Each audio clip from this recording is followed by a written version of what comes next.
नमस्कार, आप सभी लोगों का स्वागत है हमारे आज के खास प्रोग्राम में। प्रिय साथियों, आज के इस वीडियो के माध्यम से हम लोग चर्चा करेंगे मारक दशा पर। किस प्रकार की दशाएं आती हैं जीवन में, तो उस समय पर मृत्यु योग बनता है, यानी मृत्युदायक कष्टदायी समय होता है और इसमें सतर्क रहना चाहिए। उसका जो भी दशा अंतरदशा के स्वामी हैं, उनका उपाय करना चाहिए, महामृत्युंजय या मृत संजीवनी आदि का अनुष्ठान करवाना चाहिए। तो ये संपूर्ण वीडियो मृत्यु योग पर है, मृत्यु दशा पर है, मारक दशा पर है। और साथ ही मैं आपको कहना चाहूंगा, यदि आपका भी कोई विशेष प्रश्न है, अपनी संपूर्ण कुंडली का फलादेश करवाना चाहते हैं, तो स्क्रीन पर दिए गए नंबर पर आप संपर्क कर सकते हैं। प्रिय साथियों, यह द्वितीय भाव के स्वामी की दशा हो और द्वादश स्थान के स्वामी की अंतरदशा मिल जाए। यदि द्वितीय भाव के स्वामी की दशा चल रही हो, महादशा द्वितीय भाव के स्वामी की हो और अंतरदशा द्वादश स्थान के स्वामी की मिल जाए, तो यह दशा मारक सिद्ध होती है। यदि द्वादश स्थान के स्वामी की महादशा मिली हुई हो और द्वितीय स्थान के स्वामी की अंतरदशा मिल जाए, तो यह दशा भी मारक सिद्ध होती है। ऐसी दशा में सतर्क रहना चाहिए, संभल कर रहना चाहिए, ड्राइविंग वगैरह बहुत सावधानी से करना चाहिए। अगर छोटी सी भी परेशानी होती है तो नजरअंदाज ना करके डॉक्टर से संपर्क करना चाहिए, उसका उपाय करना चाहिए। दूसरे नंबर पर, यदि द्वादश भाव के स्वामी की दशा चल रही हो और किसी ऐसे ग्रह की अंतरदशा मिल जाए जो द्वितीय के साथ बैठा हो, द्वितीय भाव के स्वामी के साथ बैठा हो या द्वितीय से दृष्ट हो, द्वितीय स्थान के स्वामी के साथ बैठा हुआ ग्रह भी अपनी दशा में कष्ट दे सकता है, क्योंकि द्वितीय का भी फल देगा। संसर्गजा गुणा दोषा भवंतु, यहां पर सूत्र लागू होता है। तो द्वादश स्थान के स्वामी की दशा मिली हुई हो और अंतरदशा किसी ऐसे ग्रह की हो जो द्वितीय के साथ या तो बैठा हो या द्वितीय से दृष्ट हो, तो यह दशा भी मारक सिद्ध होती है। यदि दूसरे भाव के स्वामी की दशा चल रही हो और अंतरदशा किसी ऐसे ग्रह की हो जो व्यय स्थान में स्थित होकर व्यय से दृष्ट हो, द्वितीय स्थान के स्वामी की दशा चल रही हो और किसी ऐसे ग्रह की अंतरदशा हो जो द्वितीय स्थान में स्थित होकर, जो द्वादश स्थान में स्थित होकर द्वादशेश से दृष्ट हो, तो यह दशा भी मारक सिद्ध होती है।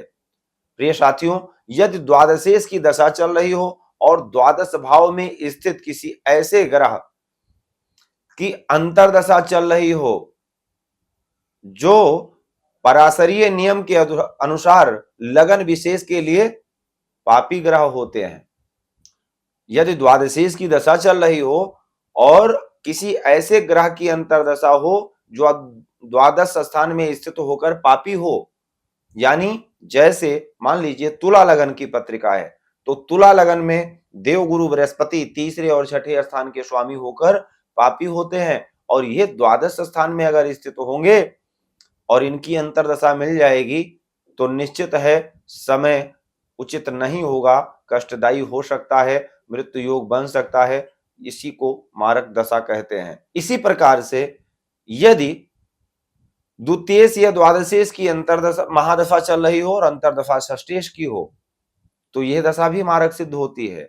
द्वितीयेश या द्वादशेश की महादशा चल रही हो और अष्टमेश की अंतरदशा हो, यह दशा भी मारक सिद्ध होती है। सप्तमेश की दशा भी मारक सिद्ध होती है। अष्टमेश की महादशा में खष्टेश की अंतरदशा या षष्टेश की महादशा में अष्टमेश की अंतरदशा मारक सिद्ध होती है। इसी प्रकार से अष्टम व षष्टम दोनों भाव के स्वामी के साथ युक्ति व दृष्टि करके बैठा हुआ षष्टम या अष्टम भाव में स्थित ग्रह की दशा भी मारक सिद्ध होती है। प्रिय साथियों, आप सभी जानते हैं अष्टम स्थान से आयु का विचार किया जाता है। भावत भावों का सूत्र लगाते हैं तो अष्टम से अष्टम यानी तीसरा स्थान। अब तीसरे स्थान से आठवां कौन सा है? दशम भाव, यानी द्वादश स्थान में बैठे किसी अशुभ ग्रह की दशा में भी कष्ट मिलता है और तीसरे स्थान में भी अशुभ ग्रह अगर कोई बैठा हो तो परिवार में भी या खुद को भी कष्ट मिलता है। अशुभ ग्रह की दशा, कोई ऐसा ग्रह बैठा हो जो अशुभ हो, सूर्य हो, मंगल हो, राहु केतु हो और इनकी दशा मिल जाए,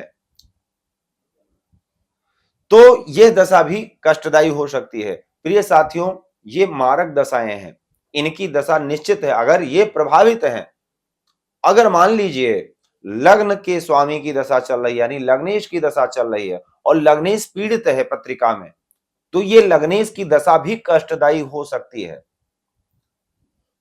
लग्नेश की महादशा या अंतरदशा आ जाए और लग्नेश जन्म पत्रिका में राहु केतु के एक्सेस में हो, पाप प्रभाव में हो, नीच राशि के हो, अशुभ स्थान में हो, अशुभ ग्रहों से दृष्ट हो, तो निश्चित है लग्नेश की दशा में भी भयंकर पीड़ा होती है। चोट चपेट एक्सीडेंट आदि इत्यादि होते हैं, स्वास्थ्य में भयंकर बीमारियां आ सकती हैं, कष्टदायी दशा होती है।